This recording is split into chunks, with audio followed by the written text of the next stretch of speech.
बोला पुंडलिक वरदे हरी विठ्ठल श्री ज्ञानदेव तुकाराम. बोला पंढरीनाथ महाराज की जय. नमस्कार, लालबागची सिद्धी या युट्यूब चॅनल मध्ये मी सिद्धी कदम तुमच्या सगळ्यांचं खूप खूप स्वागत करते. उद्या आषाढी एकादशी आहे आणि पंढरपुरात आपण पाहतोच आहोत की वारीच्या निमित्ताने अत्यंत उत्साहाचं वातावरण आहे. परंतु अनेक जणांना पंढरपूरला यावर्षी जाता आलं नाही. तर तुम्ही काळजी करू नका, कारण आपल्या मुंबईतच तुम्हाला पांडुरंगाचं दर्शन घेता येणार आहे. तर आता मी आले वडाळ्याच्या विठोबा गणपती महादेव मंदिरात, ज्याला प्रति पंढरपूर असं सुद्धा म्हटलं जातं. आणि इथे आज अगदी रात्रीपासूनच विविध कार्यक्रमांचं आयोजन करण्यात आलंय. या मंदिराला एक सांस्कृतिक, एक धार्मिक इतिहास सुद्धा आहे, तो सुद्धा मी तुम्हाला सांगणार आहे. तर चला आतमध्ये जाऊया आणि पांडुरंगांचं दर्शन घेऊया.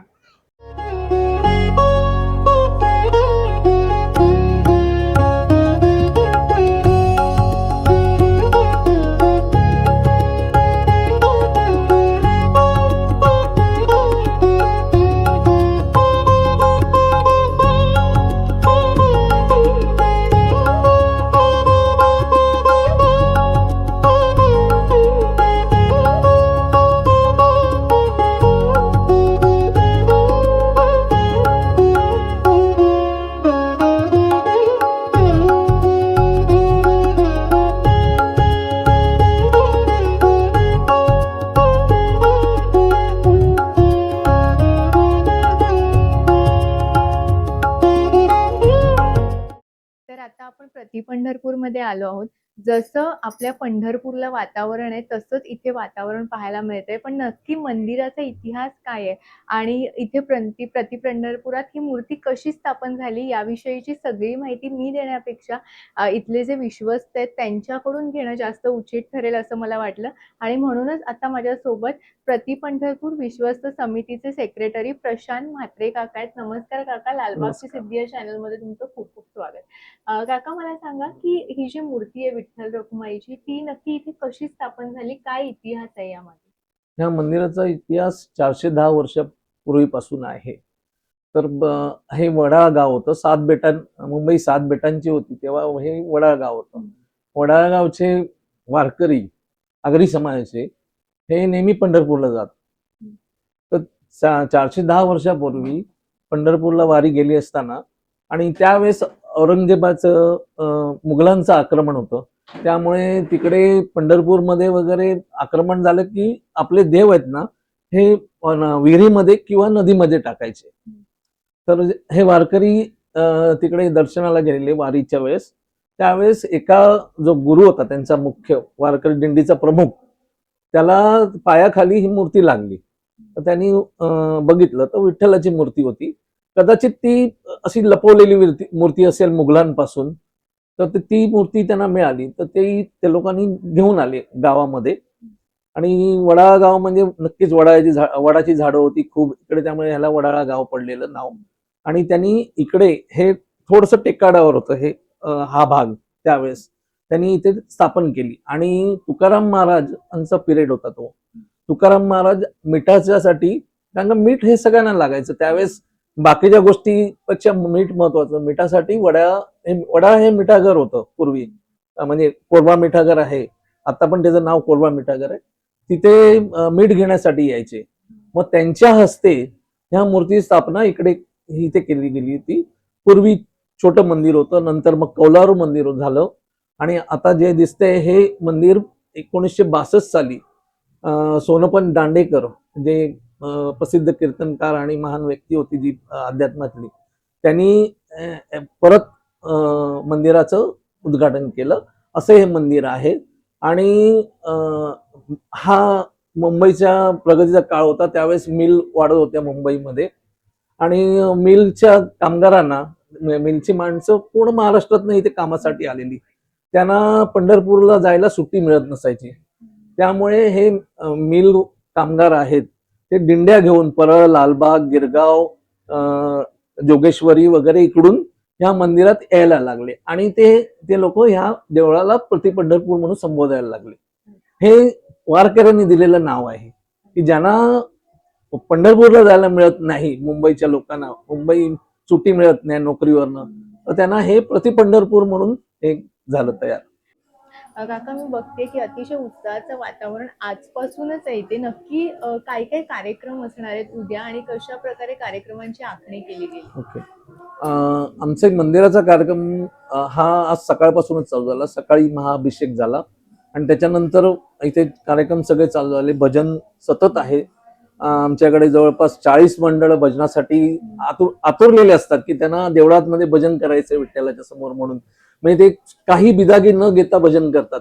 असे मनापासून येणारे वारकरी या देवळात येत आहेत आणि आम्ही त्यांना त्यांचं भजन सादर करण्यासाठी आम्ही त्यांना जागा देतो, त्यांची सोय करतो सगळं आणि त्यांना त्याच्यामध्ये खूप आनंद मिळतो त्यांना. आणि जे दर्शनासाठी येतात लोक त्यांच्यासाठी आपण बघितलं असेल की आम्ही वेगवेगळ्या रांगा केलेल्या आहेत आणि रांगेचं नियोजन केलेलं आहे आणि स्त्रियांसाठी वेगळी लाईन आहे आणि पुरुषांसाठी वेगळी लाईन आहे. तर सगळेजण रांगेतून दर्शन घेतात.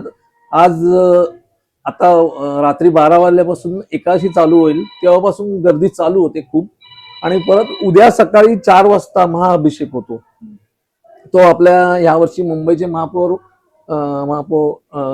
रितू तावडे यांच्या हस्ते होणार आहे आणि तो अभिषेक झाल्यानंतर पूर्ण एकादशीचा सोहळ्याला सुरुवात होईल आणि बाहेर तुम्ही बघितलं असाल की बाहेर सगळी प्रसादाची दुकानं लागलेली आहेत आणि एक जत्रेसारखं वातावरण असतं. आता आमचं मागचं मैदान आहे तिकडे जत्रा असते पाळणे वगैरे. तर अशा प्रकारे हा सोहळा असतो. काका खूप खूप धन्यवाद. उद्या येणाऱ्या सगळ्या भाविकांसाठी अत्यंत मोलाची माहिती तुम्ही दिलीत आणि तुम्ही इतका वेळ दिलात. खूप गर्दी आहे त्यातून सुद्धा तुम्ही इतका वेळ दिलात. खूप खूप धन्यवाद.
तर आज मी तुम्हाला मुंबईतलं प्रति पंढरपूर दाखवलं.